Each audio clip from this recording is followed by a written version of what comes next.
At 2 a.m., my brother stole my debit card while I slept. By morning, he'd blown $9,000 on designer sneakers, a PS5, and a brand new iPhone.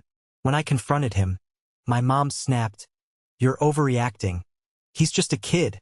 I didn't argue because the account he drained wasn't just money. It was my entire future, and the key to exposing the darkest secret my family was hiding. Before I tell you about the absolute fallout of that morning, let me know where you are watching from in the comments section down below. Grab a warm cup of coffee, sit back, and listen to the whole story, because what happened next still messes with my head to this day. You never really know the people you live with until money is involved. I used to think that was just a cynical saying, something bitter people repeated when things didn't go their way in life.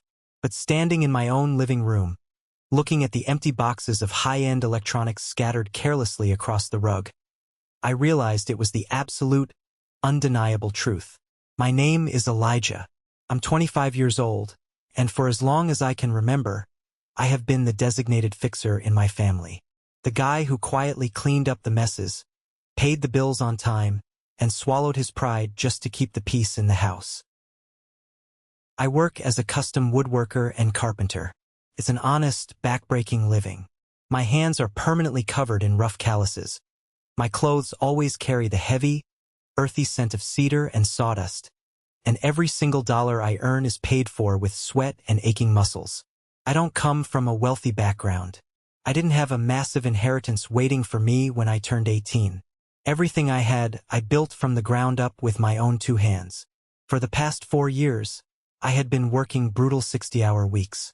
I took on extra cabinetry jobs on weekends, skipped holidays, ignored my social life, and ate cheap meals just to put money away. I was saving every spare cent into a separate business account. That account held exactly $15,000. It was my escape plan. It was the money I needed to finally sign the lease on my very own commercial workshop, buy professional-grade machinery, and stop working out of a cramped, freezing residential garage. That money was my blood, my tears, and my one-way ticket to independence. And in a matter of 3 hours, while I was dead asleep in my bed upstairs, my 18-year-old brother Mason treated my life savings like his personal lottery ticket. When I saw the gaping hole in my bank balance on my phone screen that morning, my heart didn't just sink. It completely stopped beating in my chest. $9,000. Gone. Evaporated into digital receipts for luxury streetwear, gaming consoles, and an unlocked smartphone. I remember walking down the stairs, my legs feeling like lead weights, the wood creaking beneath my heavy boots. I walked into the living room, and there was Mason. He was sitting on the couch, laughing into a gaming headset, casually unboxing a pair of sneakers that cost more than my first car. My mother, Sarah, was standing in the kitchen, sipping her morning coffee from a ceramic mug and smiling at him. She looked at the pile of expensive boxes and didn't ask a single question. She didn't wonder how an unemployed teenager suddenly afforded the lifestyle of a millionaire athlete. She just smiled. When I held up my phone, my hands shaking with a rage so deep and primal it terrified me, and demanded to know where my debit card was, the room went dead silent. Mason didn't even have the decency to look ashamed. He just rolled his eyes, smirking like it was a big joke. But it was my mother's reaction that truly broke me. She didn't gasp. She didn't yell at him to explain himself. She crossed her arms, glared at me as if I was the one committing a crime, and delivered the line that shattered our family forever. She told me I was overreacting over just money. She told me to let it go. She actually looked me in the eyes and expected me to just walk away from years of manual labor so her precious boy could play video games in designer shoes. But I couldn't let it go, because they didn't just steal my money. They tried to steal my dignity, and I was about to make sure they paid for it. To understand how we got to this nightmare, I have to take you back. Because this theft wasn't a spontaneous mistake. It was the climax of a lifetime of betrayal.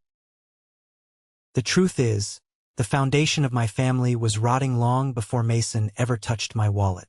It all started when I was just a kid. My biological father walked out on us when I was 8 years old. It was a messy, bitter divorce that dragged on for months. There were screaming matches in the middle of the night, slammed doors that shook the house, and then a crushing, heavy silence.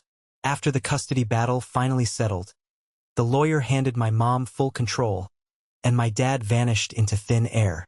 He didn't pay child support. He didn't call on my birthdays.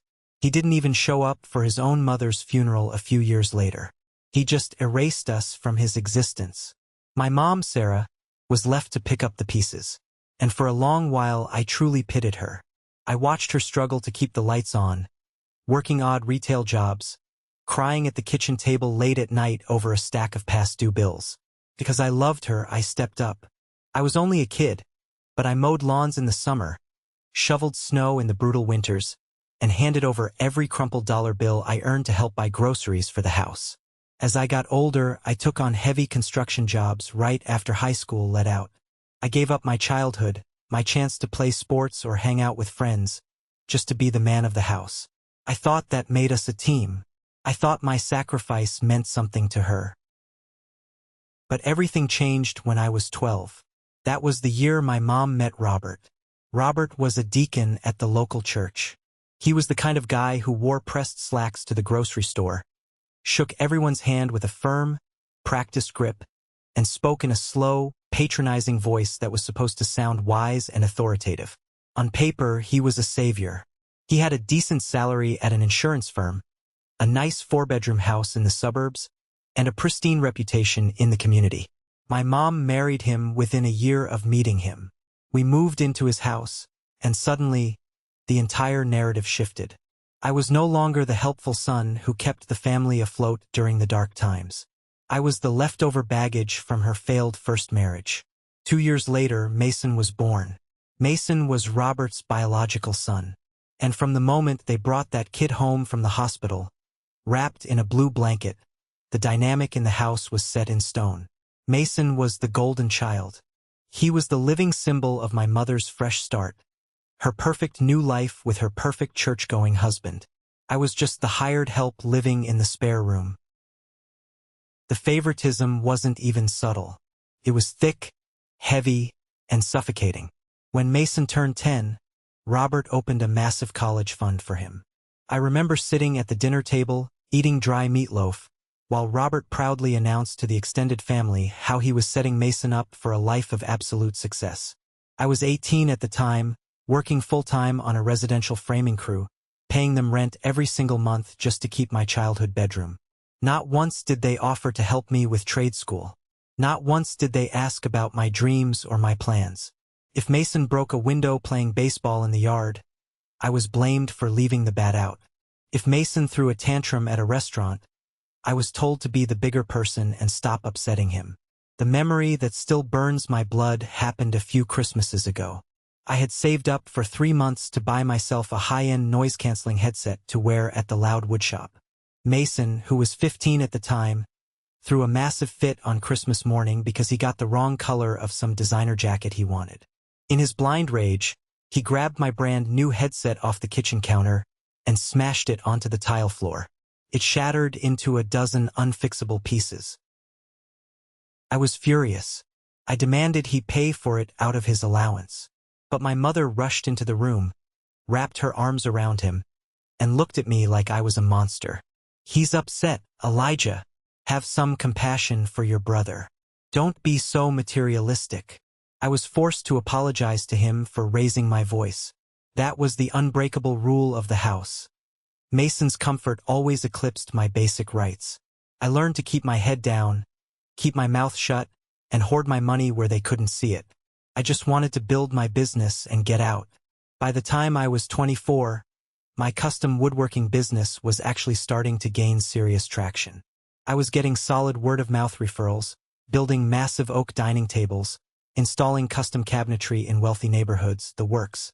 I was exhausted, pulling late nights in the freezing garage, but my bank account was steadily growing. I kept the business account entirely separate from my personal checking. I even opted out of paper statements so Robert wouldn't see the mail, discover my actual salary, and start demanding higher rent to subsidize Mason's lifestyle. During this relentless grind, the only family member who seemed to give a damn about my well-being was my Aunt Chloe. Chloe is my mom's older sister.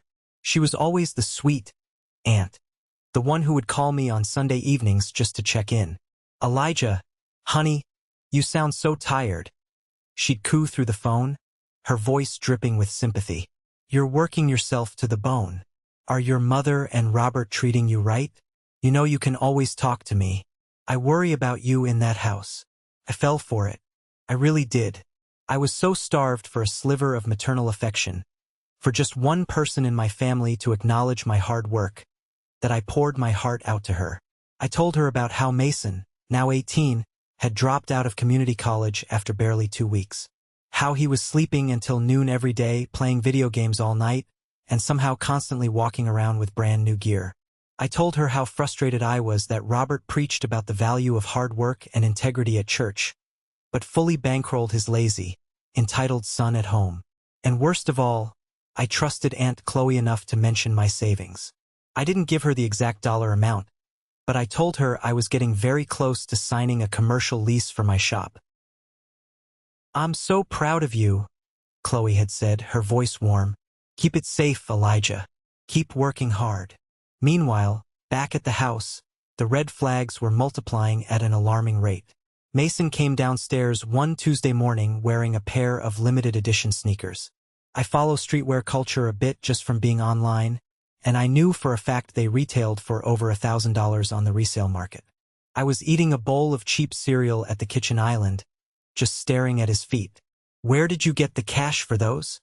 I asked, my voice completely flat. Mason smirked, grabbing a soda from the fridge and popping the tab. "I have my ways. Stay out of my business, bro." I looked at my mom, who was wiping down the counter with a sponge. "Mom, did Robert buy him those? Because you guys just told me yesterday you couldn't afford to fix the broken water heater." My mom didn't even look up from her scrubbing. "Leave your brother alone, Elijah. He bought them on layaway. He's learning financial responsibility." Layaway. I woke up around 6 a.m. the next morning. I had a strict routine. Wake up, check work emails, check the bank balance to keep myself motivated, get moving. I walked over to my wooden desk to grab my wallet. I kept my business debit card tucked inside a hidden zipper compartment in a leather portfolio, stuffed all the way in the back of my bottom desk drawer. It wasn't a card I ever carried on me because I only used it for major material purchases for the shop. When I pulled the heavy oak drawer open, something felt fundamentally wrong. The portfolio was slightly skewed to the left. The zipper wasn't pulled all the way to the end, the way I obsessively leave it. My stomach dropped into my shoes. I yanked the zipper open and dug my fingers frantically into the hidden pocket. Empty. The plastic card was gone. Panic hit me like a physical blow to the chest. I tore my room apart. I checked my jeans from the night before, my truck console, the bathroom counter, the laundry hamper. Nothing. Shaking uncontrollably, I grabbed my phone and opened my banking app. Face ID unlocked it, and the screen loaded. The large, bold number at the top of the screen made the air leave my lungs. Instead of $15,200, the balance read $6,200. I blinked hard, rubbing my eyes, praying it was a glitch in the app. It wasn't. I scrolled down to the transaction history. A tidal wave of charges, all pending, all processed between 2:15 a.m. and 4:45 a.m. There was a charge for $2,200 at an online sneaker boutique, $1,400 at the Apple Store, $800 at a gaming retailer, $1,500 at a designer clothing site. On and on and on. It was a massacre of my life savings. My vision blurred. Someone had stolen my card. But then, a colder, darker realization washed over me, freezing the blood in my veins. This was a business debit card. It required a secure PIN for large purchases, or at the very least, they would need the exact billing zip code and the 3-digit security code. But to bypass the bank's automated fraud alert for sudden, massive midnight spending across multiple websites, they had logged directly into my online banking portal to approve the charges. How? I looked at my security settings on the screen. The password. I had set the password years ago, back when I still believed in the concept of family. It was a combination of my mother's maiden name and her exact birthday. Only someone who knew me intimately, who lived in this house, who had access to my personal documents, could have pieced that together. Only someone who had watched me type it, or snooped through my old notebooks in my closet. It wasn't a random hacker in another country. It wasn't a stolen wallet at a gas station. The thief was sleeping right down the hall. I didn't scream. I didn't throw anything at the wall. The rage inside me bypassed hot and went straight to absolute, freezing zero. My jaw clenched so tight my teeth ached. I tapped the button on the app to permanently lock the card. I took screenshots of every single transaction, every timestamp, every vendor. And then, I put on my work boots, walked out of my room, and headed down the stairs to face the devil in my living room. Which brings us right back to that morning. Standing in the living room, looking at Mason and his mountain of stolen loot, my heart pounding a slow, heavy rhythm against my ribs. Where is my card? I demanded again, my voice deathly quiet, the kind of quiet that usually happens right before a bomb goes off. Mason feigned ignorance, a cocky smirk playing on his lips. I don't know what you're talking about, man. You probably lost it at a lumber yard. Not my problem. I stepped forward, grabbing the shipping label stuck to the side of the massive PS5 box. I ripped it off the cardboard and shoved it directly into his chest. Billed to Elijah Miller. Shipped to Mason Hayes. You drained $9,000 out of my business account last night while I was sleeping. Give me the card, right now, or I am calling the cops. Before Mason could even open his mouth to lie again, Robert marched into the room. He was wearing his crisp white button-down shirt, getting ready for his important job at the firm. He puffed out his chest, stepping between me and his precious son like a shield. What in God's name is all this yelling about? Elijah, lower your voice immediately. We do not behave like wild animals in this house. Your son? I said, pointing a calloused, bruised finger directly at Robert's face. Broke into my room, stole my debit card, hacked my bank account, and bought all this garbage. That is felony theft. I want my money back. Now. Robert aggressively glanced at the boxes on the floor, then at Mason. For a split second, just a fraction of a moment, I saw a flicker of genuine panic in Robert's eyes. But he quickly, expertly masked it with righteous indignation. Now you listen to me, Robert growled, pointing his perfectly manicured finger back at me. Mason is a good boy. He wouldn't do something like that. If there's a misunderstanding with a credit card, we will sort it out privately as a family. But don't you dare stand in my living room and hurl baseless accusations that could ruin this family's reputation. Reputation? I laughed, a harsh, ugly sound that scraped my throat. He's a thief. The evidence is sitting right on the rug. You're looking at it. That's when my mother finally stepped in. I looked at her, desperately hoping that just this once, she would act like a mother to me, that she would see the absolute devastation in my eyes, realize that my entire business, my entire future, was on the line because of her youngest child. Instead, Sarah looked at me with pure, unadulterated disgust. Elijah, stop this right now, she hissed, her face contorted in anger. He's 18. He makes mistakes. You have a good job, you make a decent salary, you can make that money back. But if you take this outside this house, if you embarrass us at the church. She took a step closer, her voice dropping to a venomous, threatening whisper. If you call the cops on your brother, you are dead to me. You will pack your bags, and you will never set foot in this house again. I stared at the woman who gave birth to me. I searched her face for a trace of love, a shred of guilt, a hint of regret. There was nothing, just a desperate, pathetic need to protect her golden child and her perfect suburban lie. The umbilical cord of guilt and obligation that had kept me tied to this toxic family for 25 years finally, permanently snapped. I'm already dead to you, I said softly. I turned around and walked back upstairs. I didn't hesitate. I walked into my room, locked the door, and immediately opened my laptop. I called the bank's fraud department. The representative was sympathetic but told me the investigation could take up to 90 days, and because the PIN and password were used, there was no guarantee the funds would be fully restored unless I filed a formal police report for identity theft and fraud. So I opened a new tab. I went to the local precinct's website and filed an official police report. I uploaded the screenshots of the transactions. I typed out Mason's full legal name. I provided Robert's address. I didn't feel a shred of guilt. Every keystroke felt like a heavy iron chain falling off my wrists. I must not have been as quiet as I thought. Or maybe Sarah had been standing outside my door listening to my phone call. Because 10 minutes after I hit submit on the police portal, I heard the lock on my bedroom door jiggle violently. Then came the heavy, violent thud of Robert kicking the door open. The wooden frame splintered, sending shards of pine across my carpet. He stood in the doorway, his face purple with rage, his fists clenched. My mother was right behind him, holding a stack of heavy-duty black trash bags. "Get out!" Robert roared, spit flying from his lips. "You ungrateful, spiteful little punk.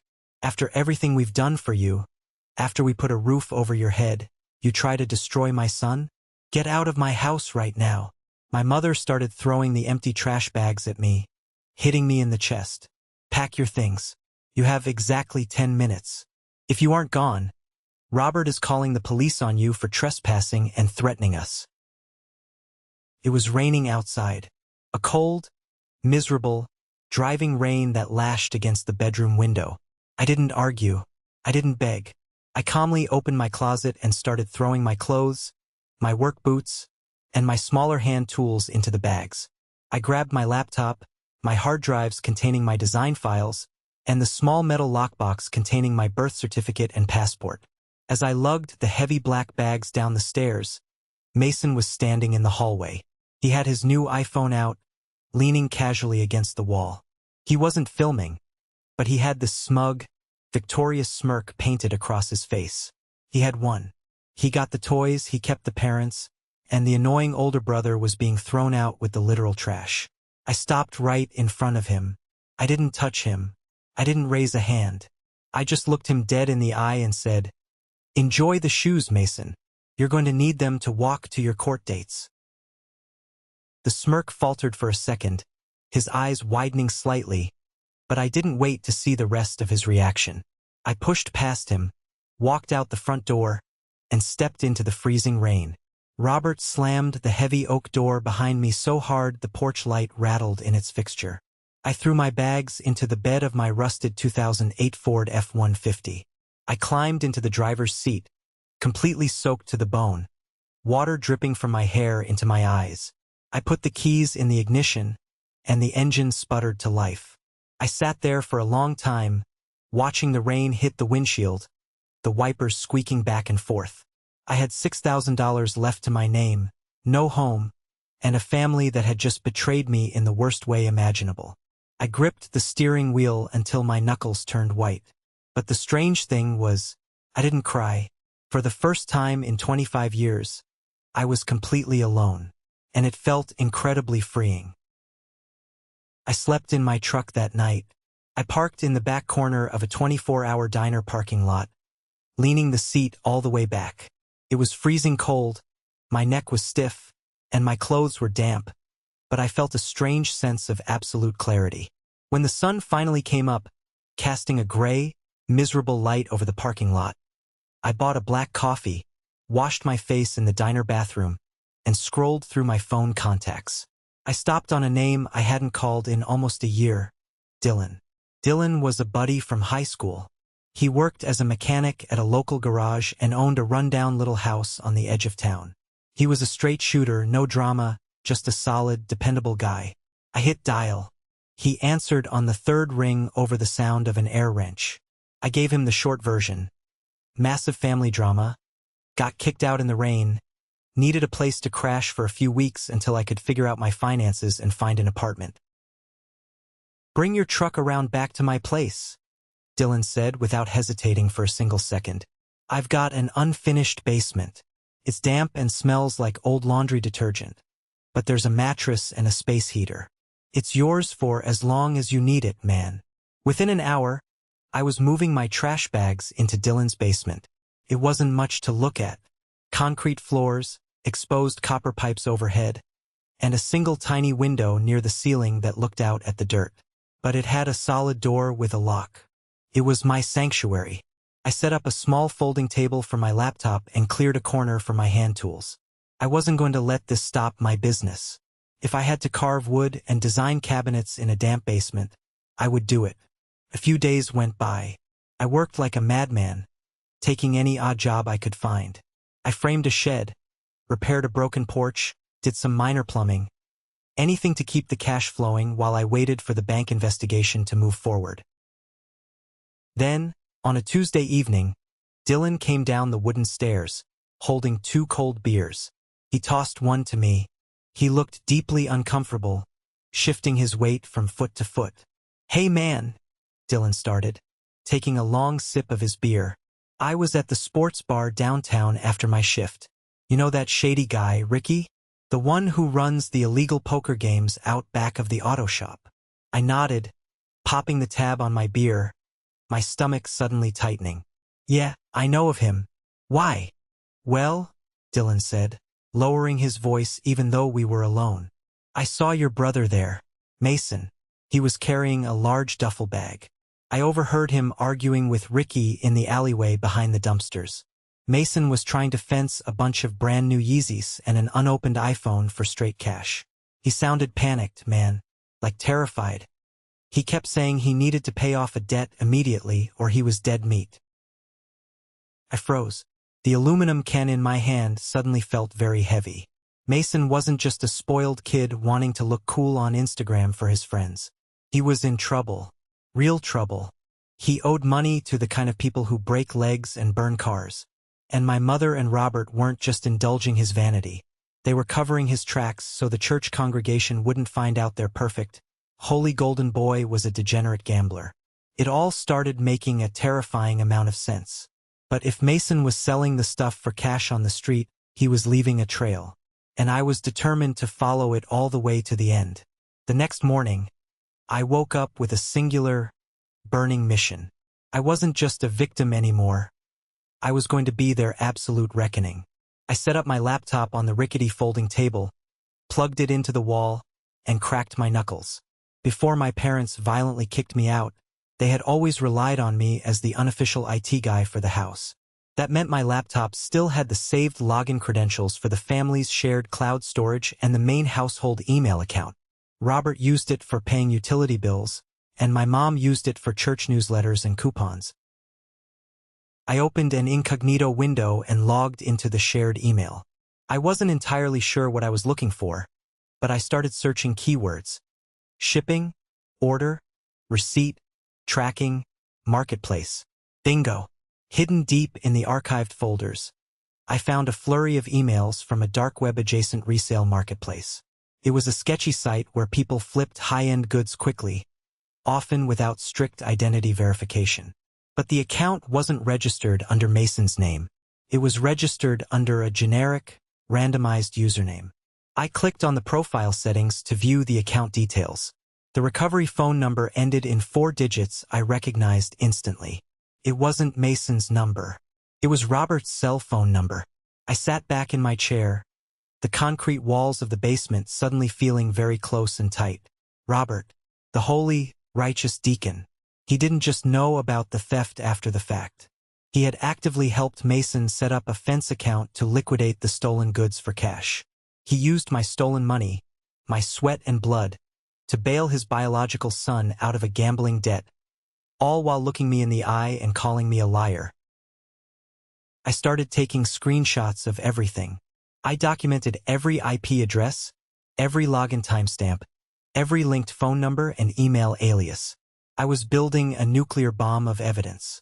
But the betrayals weren't over. While I was poking around in the email account, I noticed a folder labeled Family Updates. Curious, I clicked on it. It was full of forwarded emails and attachments. I opened the most recent one, dated just 2 days before the theft. It was a series of screenshots from a text message conversation. My text messages. I read the text on the screen. Aunt Chloe, I'm so stressed. Mason is stealing small things, and Robert is protecting him. I'm close to getting my $15K for the shop. I just need to hold on a little longer. Underneath the screenshot was an email from Aunt Chloe sent directly to my mother. Sarah. Sarah, look at what Elijah just texted me.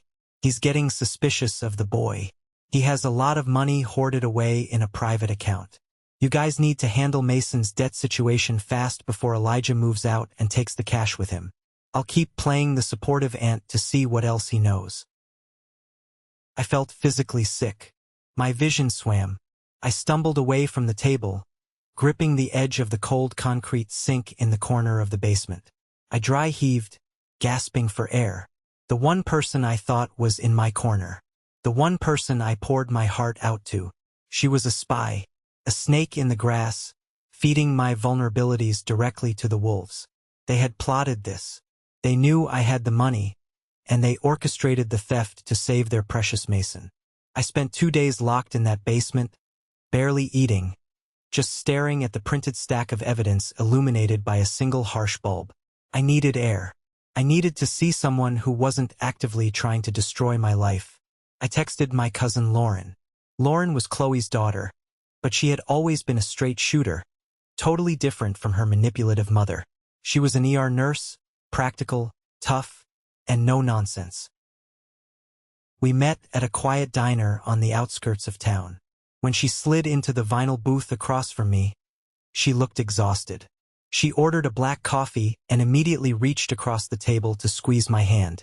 "Elijah, what the hell is going on?" she whispered urgently.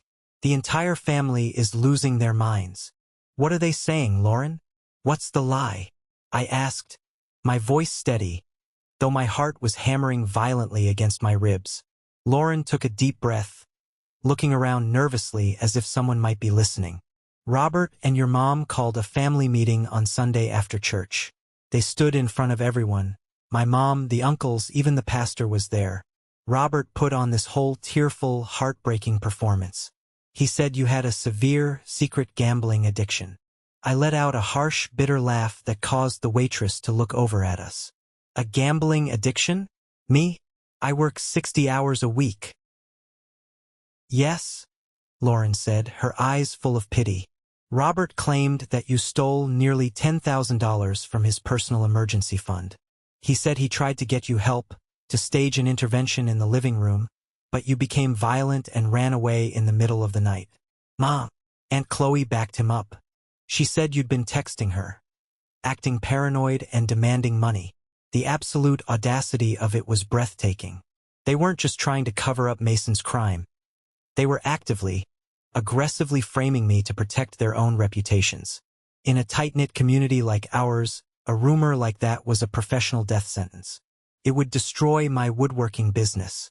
No one would hire a violent, gambling-addicted thief to come into their homes to build custom cabinets. My career would be over before it even started." "Do you believe them, Lauren?" I asked, looking her dead in the eye, bracing myself for the worst. She shook her head firmly, her expression fierce. "Not for a single second. I know you, Elijah. You work harder than anyone I know. And I know Mason is a complete train wreck. But you have to understand, Robert has the whole church congregation wrapped around his finger. People are taking his side. If you don't fight back, this lie is going to become your permanent reality." I looked down at the thick manila folder resting on my lap. The folder containing the IP addresses, the dark web receipts, the undeniable proof of Robert's phone number linked to the black market account, the printed proof of Aunt Chloe's disgusting betrayal. "I'm not going to let them write my history," I said, sliding out of the booth. I tossed a $5 bill on the table to cover the coffee. They wanted to play games with my life. They thought they could use me as a scapegoat and throw me away. "What are you going to do?" Lauren asked, looking up at me. "I'm the one who knows how to build things from scratch," I said softly, my voice cold as ice. "And I know exactly how to tear them down." I knew my mother and Robert hosted an annual end-of-summer barbecue for the church congregation. It was Robert's favorite day of the entire year. He loved to stand out on his freshly mowed lawn in a pristine polo shirt, flipping expensive burgers and acting like the wise, generous patriarch of the perfect Christian family. Everyone who was anyone in our local community was going to be there. The pastor, the deacons, the neighborhood watch members, and of course my two-faced Aunt Chloe.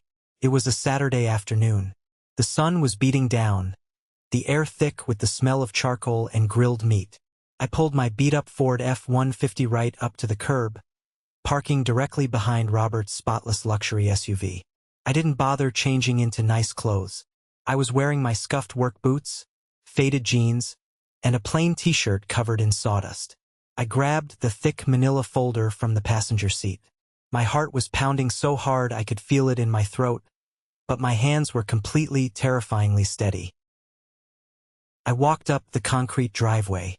I could hear the loud laughter, the clinking of glasses, the soft country music playing from the expensive outdoor speakers.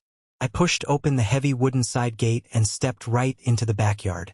There were easily 50 people scattered across the lawn. Kids were running around the sprinklers. Adults were standing in circles, holding paper plates loaded with potato salad. Robert was holding court by the massive stainless steel grill, tongs in hand, laughing loudly at someone's joke. Mason was sitting lazily on a lawn chair, wearing the exact designer sneakers he bought with my stolen money, tapping on his brand new iPhone. And my mother was walking around with a silver tray of iced tea, playing the perfect, submissive hostess. It took about 10 seconds for people to notice me standing there. The laughter closest to the gate died down abruptly. Then the silence spread like a drop of black ink in a glass of water. One by one, heads turned. The music suddenly seemed way too loud. Robert looked up from the grill. The arrogant smile instantly melted off his face, replaced by a mask of absolute, ugly fury. He slammed the metal tongs down hard on the side table. He marched right through the crowd of guests, his face flushing dark red, storming straight toward me. "What do you think you're doing here?" Robert hissed, keeping his voice just low enough so the pastor across the yard wouldn't hear him. "I told you that you were never welcome on my property again. You have a lot of nerve showing your face here after what you put this family through. Get out before I call the cops and have you dragged out." My mother came rushing over, nearly dropping her tray of drinks. She grabbed Robert's arm, looking around nervously at the staring guests. "Elijah, please," she whispered, her eyes wide with panic. "Don't do this. Don't make a scene. Just go back to wherever you're living and we can talk to a lawyer later if we absolutely have to. Just leave." Aunt Chloe materialized from the crowd, wearing a fake, sickly sweet smile that made my skin crawl. "Elijah, honey, you look so unwell. You're struggling with your demons right now. Let's go out front and talk quietly." I looked at the three of them, the unholy trinity of my misery. I took a deep breath of the smoky air. I didn't lower my voice. In fact, I projected it from my chest so every single person in that backyard could hear me loud and clear. "I'm not leaving," I said smoothly, "and I don't need to talk out front. I think everyone here needs to hear exactly why I was kicked out of my own home in the middle of the night." The pastor, a kind older man named Reverend Thomas, stepped forward cautiously from the crowd. "Elijah, son, Robert told us about your severe gambling struggles. We are all praying for you to find your way back to the light." I looked at the Reverend, my face hard. "I don't gamble, Reverend. I work 60 hours a week building cabinets. I save every penny I make. But a few nights ago, someone in this house stole my business debit card and drained $9,000 from my account while I slept." Loud murmurs broke out across the yard. People shifted uncomfortably, looking at each other. Robert puffed up his chest, taking a threatening step toward me. "He's lying. He's delusional and looking for a handout to fund his addiction. I will not have this violent delinquent slander my son in front of our friends." "I'm not talking about Mason," I said, my voice cutting through the noise like a knife. The crowd gasped. Mason, who had finally looked up from his expensive phone, suddenly went completely pale, his jaw dropping. I opened the thick manila folder. I pulled out a stack of printed papers, clipped together in neat, organized packets. I handed the first packet directly to Reverend Thomas. I handed the second one to Aunt Chloe. I held the rest up high for the entire crowd to see. "Mason did steal the card from my room," I said, looking right at Robert's sweating face. "He used my mother's birthday to hack into my online banking. He bought designer shoes, gaming consoles, and electronics. But the part one couldn't figure out at first was why. Mason is a spoiled, lazy teenager, but he's not a criminal mastermind. He didn't know how to bypass the bank's fraud alerts. And he definitely didn't know how to set up an encrypted account on a dark web resale market to fence stolen luxury goods for straight cash." Robert's mouth dropped open slightly. The color completely drained from his face, leaving him looking sickly and gray. He looked like he had just been punched hard in the stomach. "If you look at the second page of that packet, Reverend," I instructed, my voice ringing out over the dead-silent yard, "you will see the IP address and the recovery phone number registered to that illegal fencing account, the account that successfully sold my stolen goods." Reverend Thomas adjusted his glasses, reading the paper carefully. He looked up, his eyes wide with absolute shock. He looked directly at Robert. "Robert, this is your cell phone number, and the IP address is registered to your insurance firm downtown."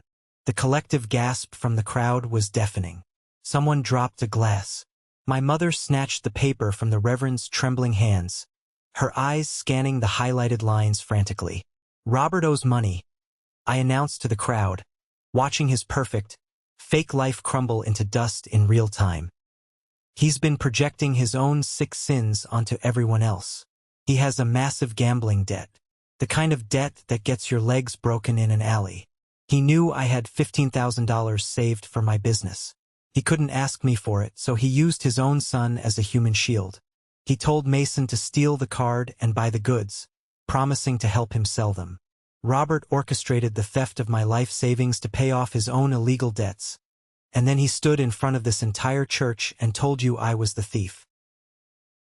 "That's a lie," Robert screamed, spit flying from his mouth, but his voice cracked pitifully. He looked around wildly at the disgusted faces of his friends. "These are fabricated. He's a computer guy. He faked these documents." "I didn't fake the police report," I said, pulling out the final piece of paper. It was an official document with a bold precinct seal. "I went to the police station this morning with my cousin Lauren. I handed over all this evidence to Detective Wyatt. He pulled the server logs from your office, Robert. He has the surveillance footage of Mason dropping the goods off to a local bookie in an alley downtown. The police are on their way here right now to bring you in for questioning regarding felony wire fraud and identity theft." The backyard erupted into absolute chaos. People were grabbing their children, backing away from Robert as if he had a highly contagious disease. Aunt Chloe dropped the papers on the grass, putting her hands over her mouth, realizing her own daughter had helped me expose this nightmare. Mason stood up from his chair, completely paralyzed with fear, tears welling in his eyes. But it was my mother's reaction that finally, permanently sealed the end of our family. Sarah dropped the tray of iced tea. Glass shattered violently all over the stone patio. She turned to Robert, her face twisted in a horrific mixture of shock and betrayal. She hit him hard in the chest, screaming at him, asking him if it was true. Robert didn't even try to comfort her. He shoved her hands away aggressively, looking desperately toward his house, calculating if he had time to run out the front door. Then Sarah turned to me. She stumbled across the grass, her perfect hostess dress stained with spilled tea and dirt.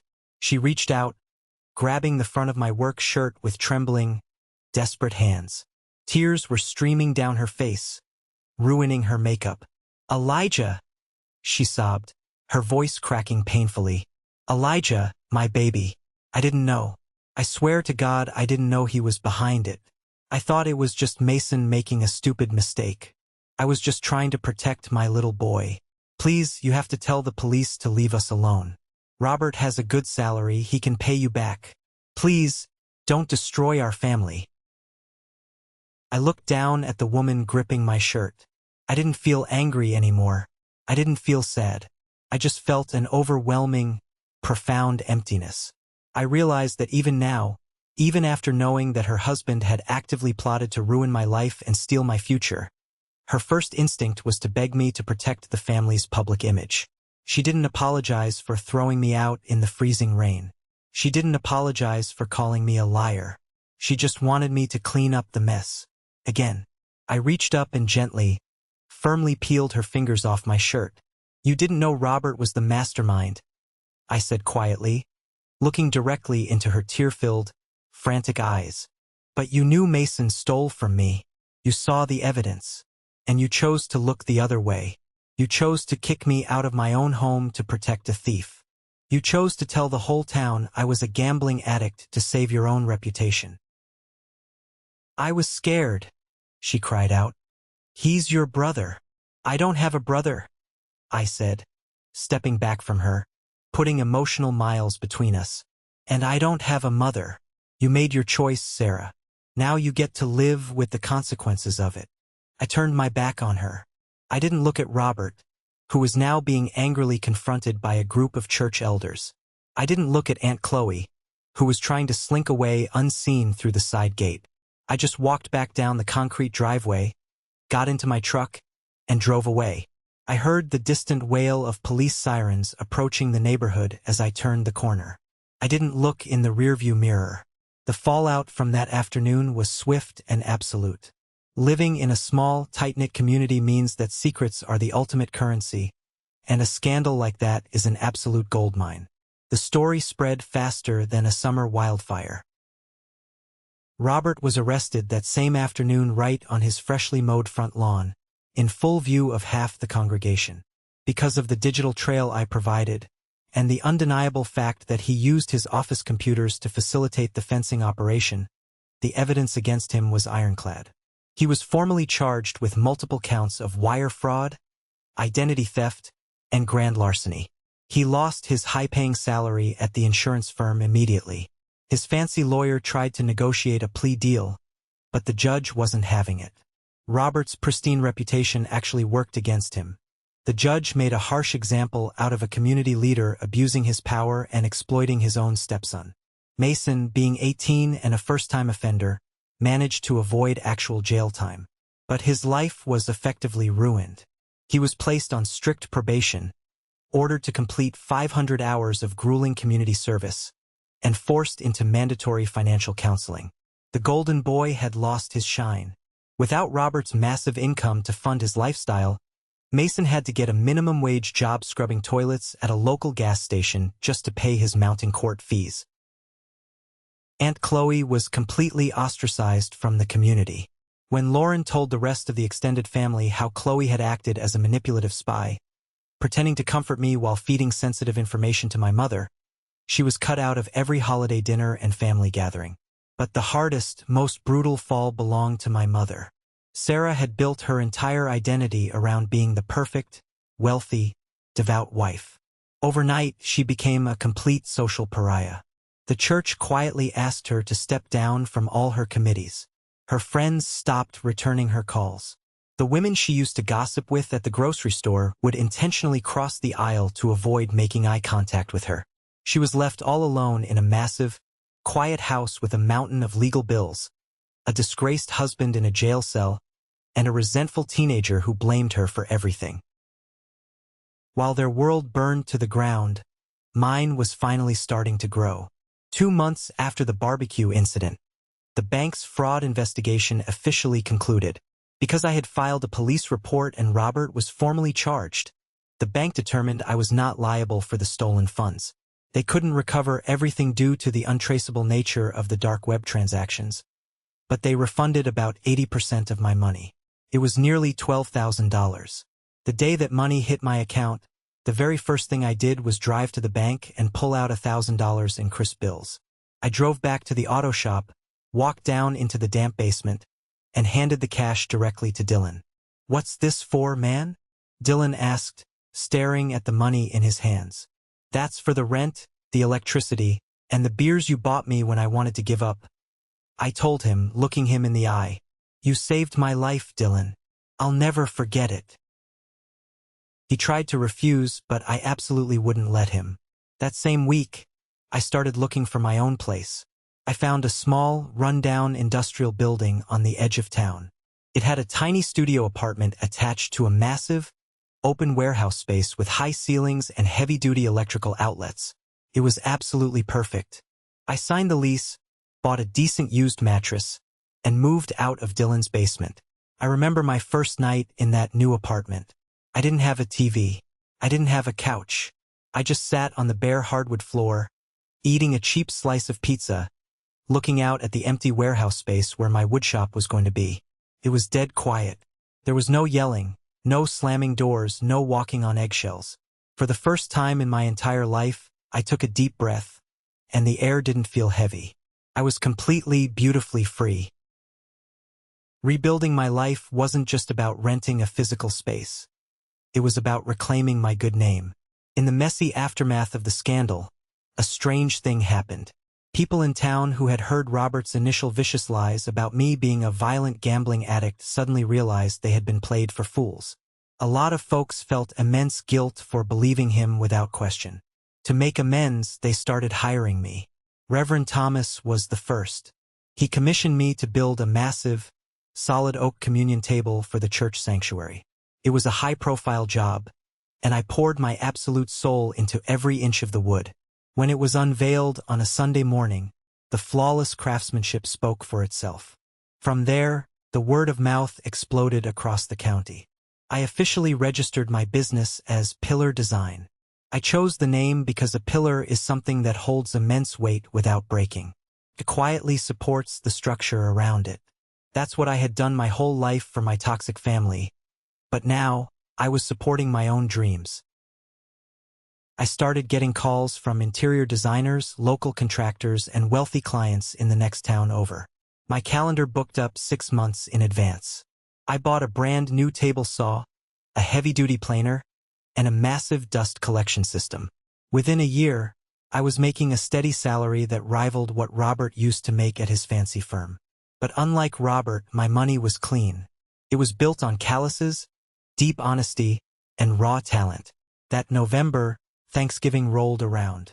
Holidays had always been a source of intense, suffocating anxiety for me. It usually meant sitting at Robert's long dining table, eating dry turkey, and listening to him brag loudly about Mason's mediocre accomplishments while completely ignoring my existence. This year was remarkably different. I closed up the woodshop early on Thursday afternoon. I grabbed a homemade apple pie from a local bakery and drove over to Dylan's house. Dylan had invited a bunch of guys from the auto shop who didn't have anywhere else to go for the holiday. Lauren was there, too, having just gotten off a brutal nursing shift at the hospital. Even old Mr. Samuel, the grumpy retired guy who lived next door to Dylan and always yelled at us for playing music too loud, was sitting comfortably in an armchair with a plate piled high with mashed potatoes. We ate off flimsy paper plates. We drank cheap beer. We watched football on a television that had a weird green line running down the side of the screen. We laughed until our sides physically hurt telling stupid, embarrassing stories about high school. I looked around that crowded, messy living room, and a profound realization hit me. Family isn't determined by blood. Blood is just an accident of biology. Blood is what gave me a father who abandoned me, a mother who used me, and a brother who robbed me blind. Family is about loyalty. Family is the people who offer you their damp basement when it's raining outside and you have nowhere to go. Family is the cousin who risks her own social standing to tell you the truth. Family is the people who want to see you win in life, even when they have absolutely nothing to gain from it. I took a bite of warm pie, leaned back on the worn-out couch, and felt a deep, radiating peace settle into my bones. The past is a funny thing. Just when you think you've completely buried it, it tries to claw its way back to the surface. It was a Tuesday night, exactly 14 months after the barbecue confrontation. I was sitting at my drafting table in the shop, sketching out a design for a custom mahogany bookshelf for a new client. The shop was quiet, the only sound coming from the low hum of the space heater and the faint scratching of my pencil on the paper. My phone buzzed loudly on the desk. It was an unknown number. Usually, I don't answer those, assuming it's a client calling late or a spam risk. But something deep inside compelled me to pick it up. "Hello? Pillar Design," I answered professionally. There was a long, heavy silence on the other end of the line. I could hear ragged, uneven breathing, and then a small, completely broken voice. "Elijah, is that you?" It was my mother. Her voice sounded thin, aged, and entirely hollowed out. I froze, my pencil hovering over the paper. I hadn't spoken a single word to her since the day I walked away from her on the lawn. "What do you want, Sarah?" I asked, my voice completely devoid of emotion. I didn't call her Mom. She hadn't earned that title in a very long time. She started crying, a desperate, ugly, gasping sound. "Elijah, please. I didn't know who else to call. Everything is gone." Robert was sentenced to 3 years in federal prison. The lawyers took all the savings fighting the case. The bank is foreclosing on the house next month. And Mason packed a bag and left 3 days ago. He won't answer my calls. He stole my wedding ring from my dresser to sell for bus fare. She choked on a harsh sob. "I'm all alone, Elijah. I have absolutely nothing. Please, I know I was wrong. I know I was a terrible mother to you, but you're my oldest son. I'm begging you, can you come help me pack? Can I stay with you just for a little while until I figure things out?" I closed my eyes.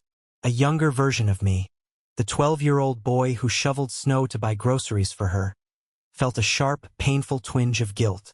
That little boy wanted to drive over there, wrap his arms around her, and fix everything like he always did. But the 26-year-old man sitting in his own successful business, breathing in the scent of cedar and total freedom, knew better. I knew that if I let her back into my life, she would bring the chaos, the manipulation, and the toxic entitlement right back with her. She wasn't calling because she loved me. She was calling because I was the only life raft left on the sinking ship, and she was drowning. "I'm sorry you're going through this, Sarah," I said, my voice gentle but as hard and unyielding as steel. "But I can't help you. You made your bed when you chose Robert and Mason over me. You threw me out in the rain to protect a thief. You don't get to run back to the son you abandoned just because the son you spoiled finally turned on you. Elijah, please, your family. You can't do this," she begged frantically. "No," I replied softly. "I'm not. Goodbye, Sarah. I wish you the best." I hit the end call button. I didn't even block the number. I immediately went into my phone settings, canceled my current service plan, and ordered a brand new phone number. I wiped the slate completely, permanently clean. I put my pencil back down on the paper, took a deep breath, and went back to drawing. My hand didn't shake once. I am 26 years old now. It's a Tuesday morning. The bright sun is streaming through the massive industrial windows of my commercial woodshop. The air is thick with sawdust, floating like tiny golden stars in the shafts of light. My heavy machinery is humming in the background, a beautiful, powerful sound that means I am busy, I am highly profitable, and I am alive. I'm standing here, running my hand over the smooth, sanded edge of a solid walnut dining table that a client is paying me $10,000 to build. I built this. I built this entire business. I built this life, and I built the strong man I am today. Looking back, I realized something incredibly important. For a long time, I thought the worst thing that ever happened to me was my family stealing my money and breaking my heart. I thought I was a victim, but I wasn't a victim. I was a prisoner who had just been handed the key to his own cell. Sometimes, the people who share your blood are the very people who will bleed you dry. Society constantly tells us that family is everything. We are told to forgive, to forget, to turn the other cheek, to endure emotional abuse and financial exploitation simply because the person hurting us happens to share a last name. We are told that honoring your mother and father is a blank check for them to treat you like garbage. It is a lie. Loyalty is earned, respect is reciprocal, and love should never, ever require you to set yourself on fire just to keep someone else warm. They thought they were destroying me that morning in the living room. They thought they were taking away my future and putting me back in my place. But what they actually did was cut the heavy iron anchor that was dragging me to the bottom of the ocean. By betraying me so completely, they gave me the ultimate permission to walk away without a single ounce of guilt. They took my money, but they handed me my freedom, and I have never looked back. Thank you for sticking around and listening to my story. I know it was a heavy one, and it wasn't easy to talk about, but it's something I felt deeply compelled to share. I hope this resonated with you in some way, especially if you've ever felt invisible or unappreciated by the people who were supposed to love you the most. Have you ever found yourself in a similar situation, where you had to make the agonizing choice to walk away from toxic family members to save your own sanity? Please, share your stories down in the comments. I read them and I know they help others feel less alone. If you made it all the way to this exact moment, you belong to a very special group. I want you to go down to the comments right now and type the letter W for winner. This is our secret code. It's the sign of the 1% Club. The resilient, amazing people who watch until the very end. The people who understand that walking away from abuse doesn't make you a quitter. It makes you a winner. It lets me know exactly who my true supporters are. If my journey touched you today, please hit that like button, and don't forget to follow and subscribe to the channel so we can keep sharing these incredible, real-life stories together. Stay strong, keep building your own life, and I will see you in the next one.